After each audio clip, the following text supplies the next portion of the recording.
Olá, meus irmãos, a paz do Senhor. Estamos aqui mais uma vez para darmos prosseguimento às nossas aulas da Escola Bíblica Dominical, aqui nas quintas-feiras, porque nós antecipamos um pouco essa aula, ela será dada somente no próximo domingo. Nós estamos falando neste trimestre sobre a Igreja dos Gentios e hoje nós estamos na lição número 6. Nós falaremos sobre a suficiência da graça na cidade de Corinto. Lembre-se que nós estamos aqui na segunda viagem missionária de Paulo, dando prosseguimento a ela, não é verdade? Então, Paulo ali, já entrando na aula, é claro, nós não podemos perder muito tempo com relação à introdução da aula, então nós já vamos diretamente a ela para poder trazer um pouco mais de clareza aos irmãos aqui com o tempo que a gente vai ganhar com isso. Então, Paulo, meus irmãos, já nessa segunda viagem missionária, ele sai de Atenas e vai para Corinto. E aí ele dá continuidade à missão de pregar o evangelho. Não há registro nenhum de grande perseguição ou de expulsão, que ele tenha sido expulso de Atenas, né? Ou coisa similar aí que o obrigasse a fugir de lá. E Corinto, na época, era um importante centro comercial e financeiro também. Ele recebe mais tarde, naquela região também, Silas e Timóteo, não podemos esquecer isso. Estou só mencionando aqui para agregar aos irmãos. Eles chegaram ali e ajudaram ele nesta pregação. Agora imaginem, meus amados irmãos, Paulo ficou ali incomodado com a idolatria que ocorria em Atenas, e aí quando ele chega em Corinto, ele encontra ali uma situação ainda pior, porque ali, além da idolatria, havia também a prostituição. Ali em Corinto, meus irmãos, devido a tudo aquilo que ele viu, viver da graça do Senhor era extremamente necessário, porque haviam ali também várias tentações, prostitutas no meio da rua, prostitutos também, vamos dizer assim, homossexuais. Então ali era um absurdo, né?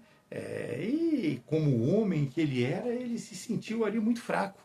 E em sua carta aos Romanos, ele deixa claro que o bem que ele quer fazer, ele não faz, mas o mal que ele não deseja, este mal ele faz. Romanos 7, 19 e 20 deixa isso muito claro, que nós devemos entender, meus amados, que se nós não dermos espaço para o Espírito Santo em nossas vidas, o pecado irá nos dominar. Então nós temos que ser fortes, nós temos que perseverar, e é só pelo poder do Espírito Santo que nós, sendo tentados, não cederemos, meus irmãos. E o estudo desta lição nos desperta para uma leitura madura e bastante reflexiva da experiência que Paulo teve ali em Corinto. Ali nós vemos a integração da fé no contexto da vida humana, onde a fé vem através da ação formadora da palavra. Ou seja, é valorizado o diálogo,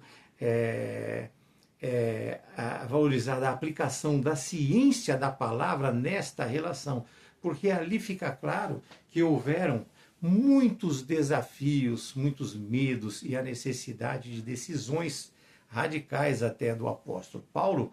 Ele enfrenta ali oposição e desafios em uma cidade que é moralmente decadente e religiosamente também pluralista.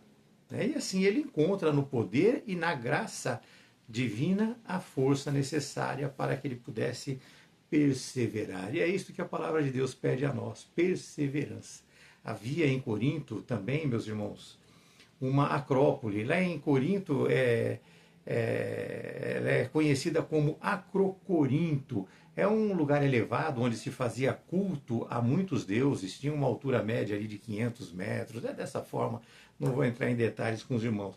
E eu faço aqui um adendo a todos os irmãos, que quando Roma conquistou ali o Império Grego, o panteão grego absorvido, ou seja, os deuses gregos, né, que foi absorvido ali, mudaram apenas de nome, eles continuaram o mesmo, mas mudaram apenas de nome. É, somente Apolo Somente Apolo ele não teve o seu nome mudado. Zeus passou a ser chamado de Júpiter, Hermes foi chamado de Mercúrio, enfim, todos os outros tiveram seus nomes mudados. Artemis para os gregos, enquanto Artemis era para os gregos, né, para os romanos era Diana, a Diana de Efésios. Afrodite também, a deusa do amor, que para os romanos era Vênus. Mas vamos lá, não vou entrar em muitos detalhes, são muitos deuses, nós teríamos que falar muito sobre esse assunto, então vamos ficar somente nesses que eu já passei para os irmãos. O texto sugerido para nós, meus irmãos, está em Atos 18, de 1 a 11, tá? Mas eu repito para os irmãos, é o texto sugerido. E nós aqui acompanhamos a escola bíblica, a revista, fazemos o máximo possível para estarmos nela, mas não nos restringimos a ela, acrescentamos bastante coisa para os irmãos. Aqui nós conseguimos aprender, além dessas informações, porque o autor não tem aqui espaço para poder flutuar nesse entendimento, não é verdade? Então vamos lá, nós precisamos ler também, para um bom complemento desta aula, 1º e 2 Coríntios. Não se esqueçam disso, tentem fazer essa leitura. Essas leituras elas trarão muito mais clareza aos nossos estudos. Mas vamos lá então. Após deixar Atenas, Paulo chega a Corinto, como nós já falamos, a principal cidade da Acaia. Corinto era uma das cidades mais ricas do Império Romano, o seu comércio intenso, seus 2 portos, ela tinha 2 portos ali, estavam tudo ali, ela estava numa localização estratégica, e ali ela era feita feita e entendida como um centro de prosperidade econômica, meus irmãos. Só que toda essa riqueza escondia uma profunda pobreza espiritual, porque ela era marcada pela idolatria, ela era marcada pela imoralidade, pela prostituição cultural e pela corrupção moral que existia ali. O dinheiro, meus irmãos, não trouxe santidade ou aquele progresso que tinha ali, não aproximou de maneira nenhuma o povo de Deus. Ali eles cultuavam seus deuses por meios da prostituição, inclusive em praças públicas, como nós já falamos com os irmãos na aula passada, e outros espaços urbanos também eram utilizados para isso. Tanto que Paulo menciona, além das obras da carne de Gálatas, em 1 Coríntios 6, ele fala nos versículos 6, 9 e 10 sobre outros erros, outros pecados correlatos. Em uma visão geral, meus amados, a nossa geração ela tem hoje, trazendo para hoje, né, para os nossos dias aqui, ela tem hoje tecnologia, ela tem conforto, ela tem conhecimento, mas ela continua distante do Senhor, como ocorria naquela época. Entendam, portanto, que riqueza pode até comprar bens, mas ela jamais comprará a salvação. Esta vem pela graça. Jamais comprará a paz com Deus. Essa vem pela graça e jamais comprará também a vida eterna, que também vem pela graça. Tanto que eu fiz um vídeo à parte sobre a graça de Deus. Se vocês quiserem assistir, vocês vão entender um pouco mais do que é essa graça que Deus nos concede. Entenda, portanto, meus irmãos, que a prosperidade material jamais substituirá a presença de Deus. O maior tesouro continua sendo Cristo. Em 1 Timóteo 6,10, nós vemos e fica muito claro que o amor ao dinheiro é a raiz de todo o mal, meus irmãos. Paulo, meus amados, quando ele chegou em Corinto, ele não era um homem triunfante ali aos olhos humanos. Ele carregava no corpo e na alma todas as marcas das perseguições que ele sofreu. Nós já vimos, nós já falamos sobre elas. Ele trazia todas aquelas cicatrizes. Em Filipos ele foi preso e açoitado, nós já vimos, está em Atos 16. Tessalônica ele foi perseguido e obrigado a fugir de lá. Atos 17, de 1 a 9, fala sobre isso. De Bereia também os seus perseguidores o expulsaram de lá. Atos 17, de 10 a 15 fala sobre isso. Isso além, meus amados, do peso espiritual pelas igrejas que ele já havia fundado, porque o seu coração permanecia nelas, ele queria estruturá-las, e assim o fez, né? Mais tarde ele escreve também a igreja de Corinto, demonstrando com isso que mesmo à distância o seu amor pastoral estava ali, né? Porque mesmo sofrendo, passando pelos problemas pelos quais ele passava, ele continuava preocupado com o crescimento da igreja, como nós vemos lá em 1 Coríntios 2, no versículo 3, onde ele diz: porque eu estive convosco em fraqueza e em temor e em grande tremor. É desta forma. Com isso, meus irmãos, nós vemos que sentir medo não é falta de fé. Você pode sentir medo, eu posso sentir medo. Nós vemos que a coragem cristã, ela não é ausência de temor. Quando nós estamos firmes e fortes, isso não é aumento de ou ausência de temor a Deus, né? E que permanecer obedecendo é o nosso dever. Apesar de todo esse temor, de todas essas dúvidas, de todas essas coisas que passam por nós, né? Apesar de tudo isso, porque Deus ele usa homens que dependem dele e não homens que dependem de si mesmos. Nós não somos senhores de nós mesmos, dependemos da direção de Deus. Paulo, meus irmãos, como de costume ali, ele chega e vai pregar onde? Na sinagoga aos sábados. Ele anuncia ali que Jesus era o Cristo prometido.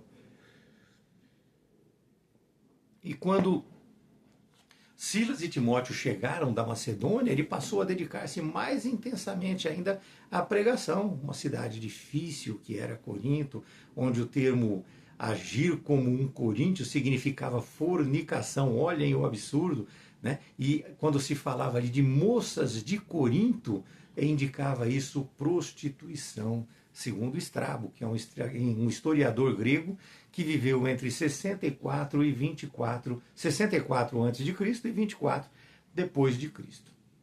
Podemos aqui também, meus irmãos, trazer ao vosso conhecimento sobre Suetônios, um biógrafo que ele falou sobre a vida dos Césares, os primeiros 11 imperadores romanos. Primeiros 11 imperadores romanos. Eu repito, isso é história, meus irmãos. Ele, meus irmãos, nos conta que os judeus estavam sempre entrando em conflito por instigação de um tal de Crestos, que significa o quê? O útil. E de lá eles foram banidos, né? Os banidos foram expulsos de lá por ele. Isso é como se fosse, vamos dizer assim, uma má interpretação de Christus, ou seja, de Cristo, que era um termo que para eles, para os romanos, não tinha significado nenhum. Aqui é o ponto onde a história, nós estamos aqui trazendo para vocês fatos históricos. Aqui é o ponto onde a história, meus amados, do mundo, ela se encontra com a Escritura Sagrada. Então ela vai trazendo base mesmo. Muitas pessoas têm dúvidas, têm isso ou aquilo com relação à Escritura. Não, ela está registrada inclusive por historiadores, né? Como nós já vimos também, Paulo encontra ali Priscila e Áquila, lá em Corinto, nós já falamos na aula passada, e não se tem, meus irmãos, ali relato de que Paulo pregou para eles. Não tem este relato, mas sim de que Paulo trabalhou com eles e viveu o evangelho com eles, né? Mas voltando ali para a sinagoga, nós vamos voltar a falar de Priscila também e Áquila, mas voltando ali para a sinagoga, para não perder o meu raciocínio que havia me fugido, ali Paulo ele sofreu uma dura reação. No começo ele trabalhava com Priscila e Áquila na produção das tendas e no sábado ele ia pregar na sinagoga. Mas os judeus resistiram à palavra, eles contradisseram Paulo e ali eles blasfemaram contra ele. E assim Paulo sacudiu as suas vestes e saiu declarando: o vosso sangue seja sobre a vossa cabeça, eu estou limpo desde agora, parto para os gentios. Atos 18, no versículo 6, nos apresenta isso. E isso, meus irmãos, não é falta de amor, mas sim o deixar que quem rejeitou o evangelho assuma, podemos dizer, assuma por si mesmo a responsabilidade desta decisão. Mas mesmo enfrentando oposição, Paulo não abandona em hipótese alguma a sua missão, porque fechada a porta da sinagoga, como nós vimos, Deus abriu outra porta entre os gentios, e assim fica claro que o medo não impede Deus de usar os seus filhos em hipótese alguma. E assim nós mantemos o anunciar a Cristo com fidelidade, independente de todas as circunstâncias. E vejam como eu falei, nós mantemos, então isto é para nós também. Por quê? Porque nós sabemos que o Evangelho de Cristo é o poder de Deus para a salvação de todo aquele que nele crê. E isso vem pela graça. Romanos 1, no versículo 16. Depois da resistência ali na sinagoga, meus irmãos, Paulo não recua na missão. Precisa ficar muito claro isso. Ele muda apenas de local de atuação. Ele sai da sinagoga e passa a ensinar na casa de um homem chamado Tício Justo, ou, dependendo da sua tradução, Tito Justo, um gentil temente a Deus que frequentava a sinagoga e cuja casa ficava bem ao lado desta sinagoga. Veja como Deus ele vai abrindo portas. A casa do justo, a casa de justo ou do justo que seja, ela se torna um novo centro de pregação. E isto mostra que o reino de Deus avança, meus irmãos, de uma forma simples, inclusive dentro de lares comuns, porém cheios da presença de Deus. Vejam que mesmo fora da sinagoga, o evangelho avança. Inclusive Crispo, meus amados, que era o principal ali da sinagoga, ele crê no Senhor com toda a sua casa. Nós vemos isso em 1 Coríntios 1,14.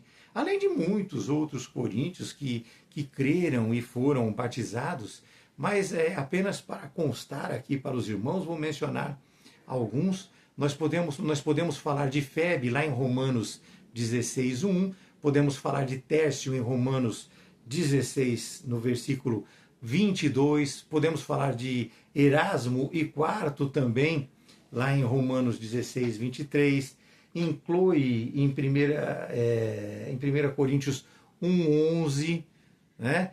Podemos falar também de Gaio também, está em 1 Coríntios 1:14, Estéfanes e a sua família, 1 Coríntios 16:15, Fortunato e Acaio também, 1 Coríntios 16, no versículo 17. Isso para mencionar alguns, mas foram muitos alcançados ali. Irmãos, entendam que a fidelidade na pregação, o verdadeiro evangelho sempre produzirá frutos. E quanto mais dentro da palavra nós estivermos, mais ele produzirá esses frutos. Independente do lugar, independente da forma que nós esperamos, né? Vejam o cuidado providencial ali de Deus, quando em meio às lutas e à fragilidade emocional de Paulo, Deus manifesta o seu sustento de uma forma muito prática e de uma forma muito amorosa. Em Corinto ele encontra Priscila e Áquila, como nós acabamos de falar. Um casal ali de judeus,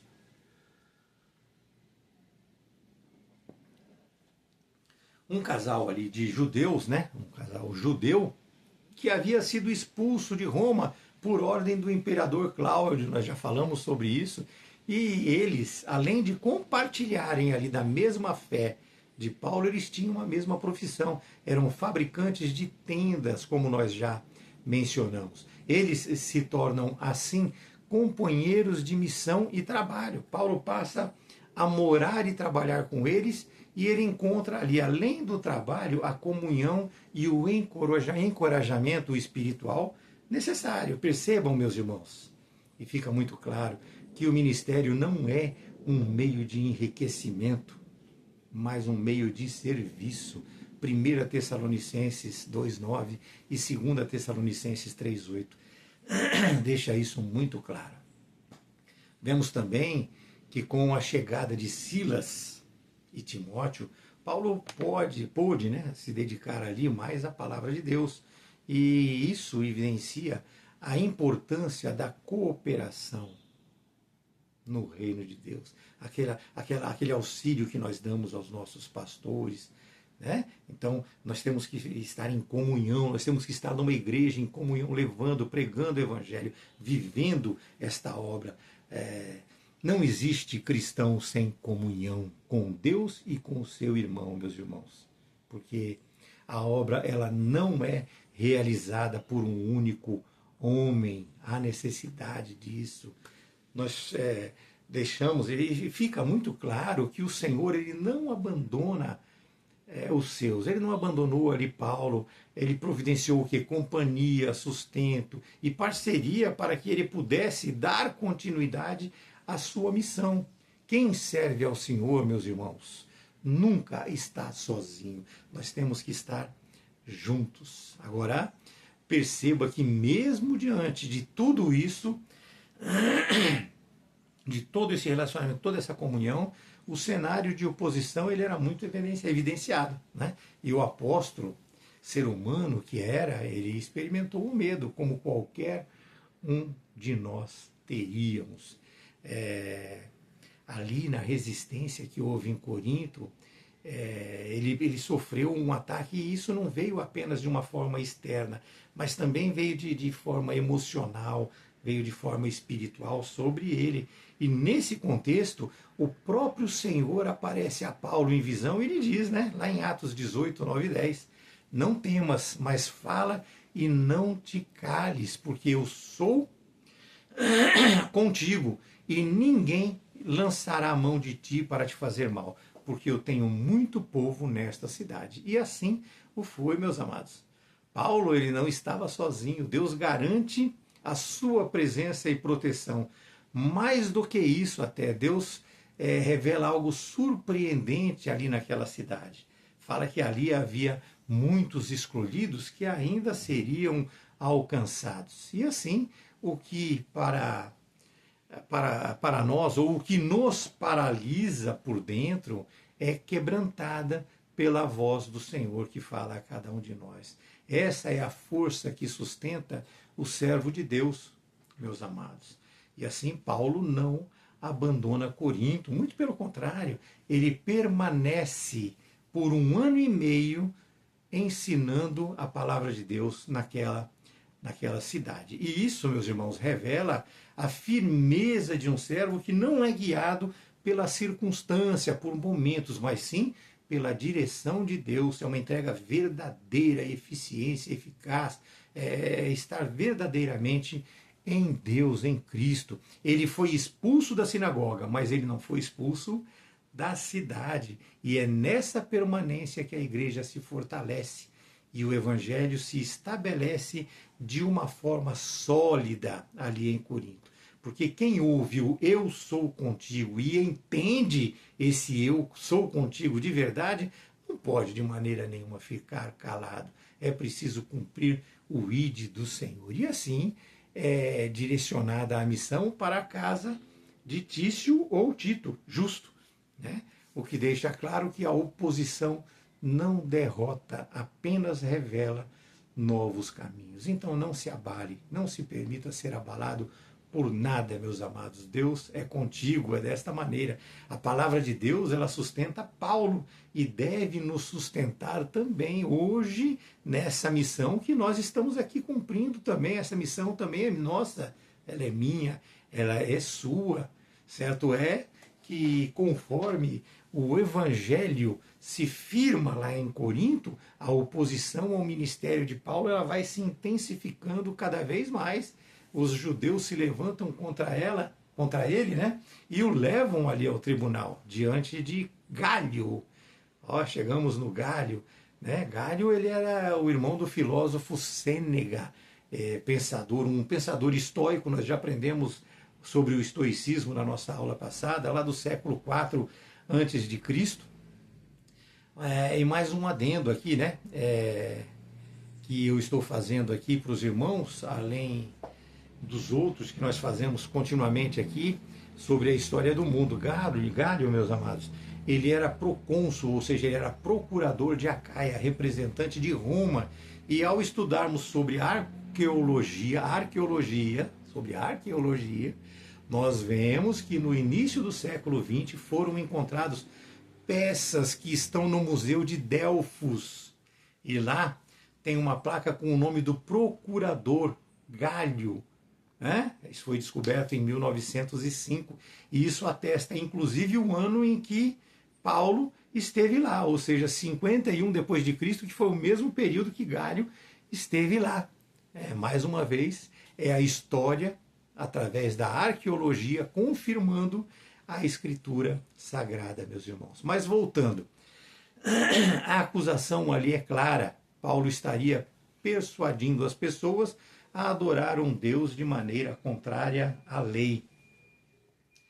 E, na verdade, meus irmãos, eu ia dar prosseguimento, mas vamos lá. Na verdade, ali não era apenas Paulo sendo julgado, né? Mas o evangelho de Cristo sendo julgado ali. A intenção dos opositores ali era transformar a obra de Deus em um caso político, em alguma coisa jurídica, tentando usar a autoridade romana, né, para calar a mensagem da cruz. Mas Paulo é sustentado pela graça que é, graça de Deus, ao ser levado ao tribunal,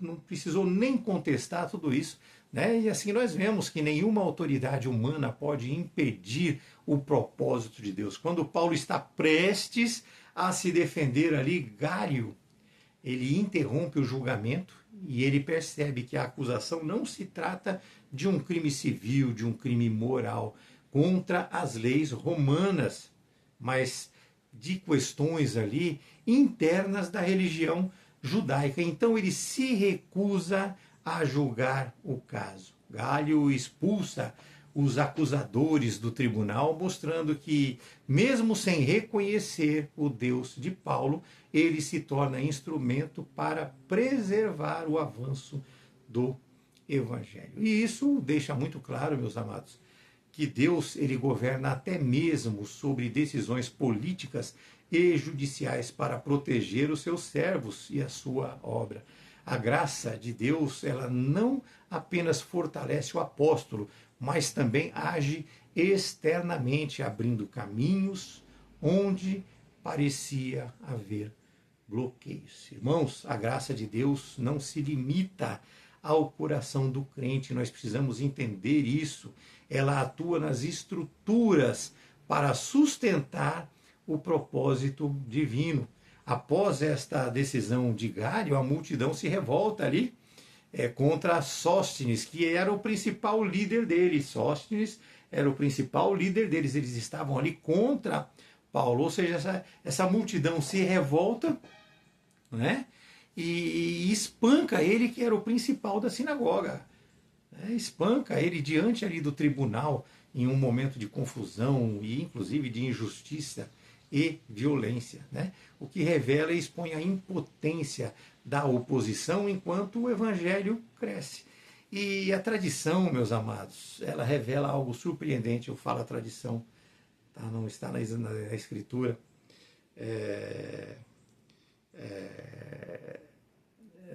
Desculpem, está na escritura sim, aqui eu me equivoquei, está sim na escritura, está em 1 Coríntios 1, no versículo 1, meus amados. Ela revela uma coisa surpreendente. Esse mesmo Sóstenes, mais tarde, aparece como companheiro de Paulo. Ele aparece como companheiro de Paulo, o que indica que a graça de Deus pôde alcançar até mesmo aqueles que num primeiro momento estavam ali ao lado da oposição. Desculpem o equívoco aqui, mas ele está assim, está registrado isso em 1 Coríntios 1, no versículo 1. Irmãos, a graça, como nós vimos agora, ela transforma histórias e reescreve destinos. E eu queria acrescentar aqui para os irmãos que aqui eu não edito vídeo. Quando eu cometo minhas falhas, eu corrijo elas dentro do próprio vídeo, ok? Então entendam isso de uma maneira positiva. Ninguém consegue ter tudo na mente, tudo na cabeça. Nós podemos equivocar. Só que eu não edito, eu corrijo no mesmo vídeo. Tá ok? Primeiro, meus irmãos, em um primeiro momento ali, eles estavam do lado da oposição, né? Ele estava do lado da oposição. E, por fim, ele é alcançado pela graça. Né? Graça, meus amados, reescreve destinos, como eu já falei. A graça ela é maior do que a violência humana, ela alcança tanto o que sofre quanto aquele que se levanta contra a obra de Deus, desde que ele se arrependa. Veja que Paulo não depende da proteção humana em momento algum. As decisões favoráveis ou de ausência de conflito. Não precisa de auxílio humano para isso, para tomar decisões favoráveis, para ter ausência de conflito, para que atuem em defesa dele. Não, ele é sustentado por algo muito mais profundo, a graça. Ela o chamou, o enviou e o mantém firme, meus irmãos. A oposição não destrói, o tribunal ele não silencia. A violência, meus irmãos, ela não paralisa. Por quê? Porque a graça de Deus sustentou Paulo e é a graça de Deus que nos sustenta, que nos fortalece, da mesma maneira como fortaleceu ele em Corinto. E essa graça, meus amados, ela é reconhecida mais tarde para ele como suficiente, como sendo o suficiente para a fraqueza que ele tinha nele mesmo. 2 Coríntios 2,9 deixa muito claro isso, irmãos. Entenda que quem vive sustentado pela graça não depende da ausência de lutas, mas sim da presença de Deus em meio a essas lutas. Paulo ali diante de Gálaio nos mostra que o evangelho não pode ser julgado nem contido por estruturas humanas de maneira nenhuma. Até a violência humana contra Sóstenes é incapaz de impedir o avanço da graça. E em meio a tudo isso está Paulo, sustentado não por circunstâncias favoráveis, mas pela suficiência da graça de Deus. Repito, fizemos um pequeno vídeo esclarecendo o que é a graça de Deus, complementando essa nossa aula de hoje também, é claro. O texto de 2 Coríntios 2,9, eu acho que eu não falei para os irmãos, mas ela diz assim: a minha graça te basta, porque o meu poder se aperfeiçoa na fraqueza. É desta forma. Faço aqui mais um adendo aos irmãos. Em Atos 18, nós vemos que Paulo ali ele fez o voto de Nazireu, que está em Números 6, de 1 a 21, se quiserem aprender sobre isso. Tá bom? Eu vou trazer um breve relato aqui. Esse voto é uma ação de graças e de dedicação a Deus, onde durante o período do voto, o devoto deixa o cabelo crescer, só cortando no final deste período de voto, né? E durante este período ele se abstém do consumo de uva, abstém do consumo de vinho, se recusa também a tocar em cadáveres, inclusive de seus familiares. Nós vemos com isso que mesmo não exigindo dos gentios, meus irmãos, mesmo não exigindo dos gentios, Paulo, como judeu que era, cumpria as leis. O seu período de voto terminou quando ele chegou ali em Cencreia, no caminho para a Síria, já um período extenso também. Né? E isso, meus irmãos, vamos dizer assim, eu quis trazer esse adendo para os irmãos, para poder explicar que as leis cerimoniais, como nós já falamos, elas foram abolidas, mas os costumes ficaram. Os costumes ficaram. E não está errado. Quando nós nos referimos aos judeus, não está errado. Eles podem manter os costumes deles. Os judeus podem sim seguir conforme os seus costumes. Isto foi posto para eles, enquanto nós, cristãos, seguimos conforme nós estamos sendo ensinados. O que eu pessoalmente, não interfiro no pensamento de ninguém, né? Não acho aconselhável, é nós, cristãos, mesclarmos a nossa vida e culto a alguns costumes judeus, né? Aos costumes judeus, vamos dizer assim. Mas vamos lá, voltando à nossa aula, a igreja hoje, meus irmãos, deve lembrar que Deus, ele continua no controle da história e que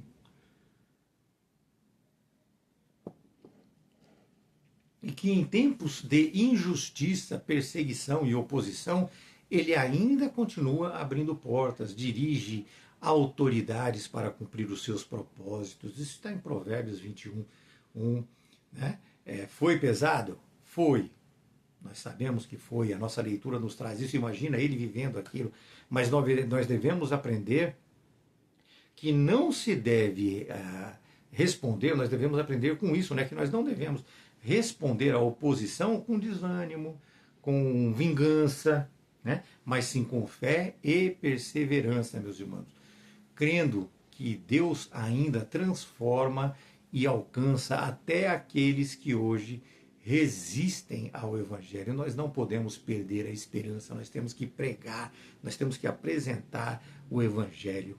Romanos 12, 21 fala sobre isso. Nós precisamos aprender a depender da graça, como fez Paulo, em meio a toda aquela pressão, em meio a todo aquele cansaço espiritual e em meio a qualquer ataque que possa vir sobre a nossa fé. Hebreus 4:16 nos apresenta dessa forma.